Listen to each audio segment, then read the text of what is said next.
ప్రధానమైన కారణం ఏంటంటే, సాధారణంగా భారతదేశం అనేసరికి స్త్రీలకి గౌరవం ఇచ్చే ఒక మంచి సంప్రదాయం ఉన్న, మంచి సంస్కృతి ఉన్న భారతదేశం.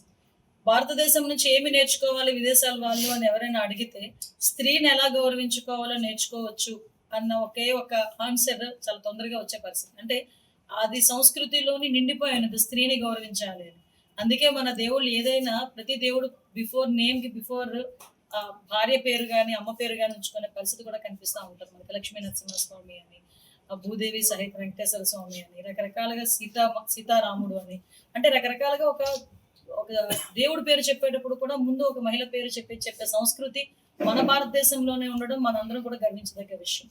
కానీ ఈ రోజు పరిస్థితులు ఎలా అయిపోయినాయి అంటే, ఎస్పెషల్లీ వైఎస్ఆర్సీపీ ఎందుకు ఈ పార్టీ గురించి పదే పదే మాట్లాడకూడదు అనుకున్నా కూడా మాట్లాడాల్సి వస్తుంది. ఎందుకు మాట్లాడకూడదు అంటున్నామంటే, ఏదో మేము భయపడిపోయో లేకపోతే వాళ్ళని చూసి ఏదో భయపడిపోయే మాత్రం కాదు. కూడా కొన్ని సందర్భాల్లో మేము కూడా సిగ్గుపడే పరిస్థితి కనిపిస్తాం.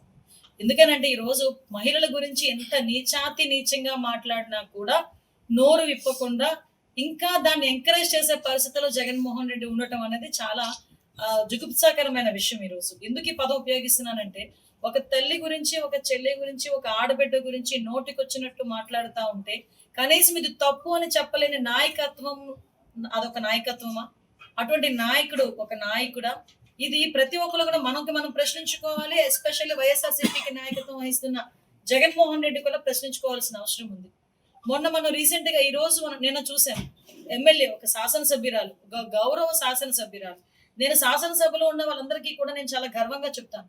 సుమారుగా 5 కోట్ల మంది ఆంధ్రప్రదేశ్ లో ప్రజలుంటే కేవలం 175 మందికే అసెంబ్లీలో కూర్చొని అధ్యక్ష అనే ఒక అవకాశం కల్పిస్తుంది. ఒక అదృష్టం. ఆ అదృష్టం ఇచ్చిన వాళ్ళు ఎవరు? ఆ నియోజకవర్గ ప్రజలు.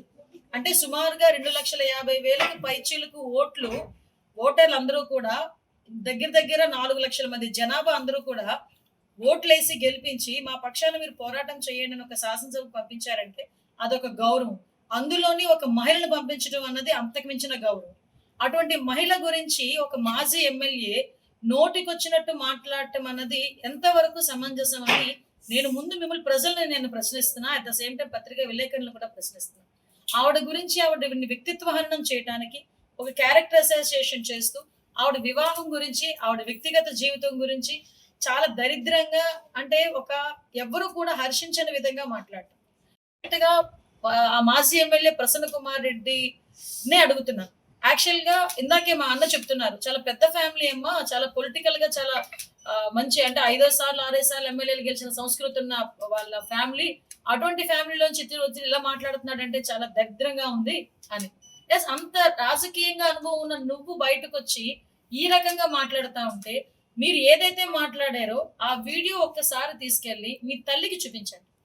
మీ తల్లి గనక మీరు మాట్లాడిన మాటల్లో తప్పు లేదు అని అనిపిస్తే గనక మాకు చెప్పండి, మేము మాట్లాడడం మానేస్తాం. మీ భార్య దగ్గరికి తీసుకెళ్ళండి. ఆ వీడియో చూపించి ఒక్కసారి మీ భార్య దగ్గరికి వెళ్ళి, నేను పలానా వ్యక్తి గురించి, పలానా ఆడదాని గురించి ఈ రకంగా మాట్లాడాను, నీకు సమంజసమేనా ఒకసారి అడగండి. ఒకసారి లేదు, నీ బిడ్డ దగ్గరికి వెళ్ళండి, నీ ఆడబిడ్డ దగ్గరికి వెళ్ళి కూర్చో, నీ కూతురు దగ్గరికి వెళ్ళి కూర్చొని, అమ్మ నేను ఇలా మాట్లాడానంటే వాళ్ళు హర్షిస్తారేమో అడగండి. లేకపోతే నీ అక్క చెల్లి దగ్గరికి వెళ్ళి అడగండి. లేదు, నిన్ను బాగా అభిమానించే వైసీపీ కార్యకర్తలు, మహిళా కార్యకర్తలు ఎవరైనా ఉంటే, దానికి కూడా ఏదో అంటారు కదా, కామన్ సెన్స్ ఉండేవాళ్ళు, కొంచెం నీతి నిజాయితీతోని ఎథిక్స్ ఉండే వాళ్ళని చూపించి అడగండి. కనీసం ఇది నేను మాట్లాడిన మాట దాన్ని అందరూ హర్షిస్తారని అడగండి. అంటే మీరు మాట్లాడిన మాటలు మహిళ అయిన మీ కన్న తల్లి కూడా హర్షించలేని పదాలు మీరు ఉపయోగించి, నిన్ను కట్టుకున్న భార్య కూడా హర్షించలేని పదాలు మీరు ఉపయోగించి, నీ కన్న కూతురు కూడా హర్షించలేని పదాలు మీరు ఉపయోగించి, అలాంటి పదాలు ఒక ఆడపిల్ల గురించి, దట్టు మహిళా శాసనసభ్యురాల గురించి మాట్లాడటం అన్నది ఎంతవరకు సమంజసం అని అడుగుతాను. ఇది వైసీపీ డిఎన్ఏలో ఉందేమోనండి.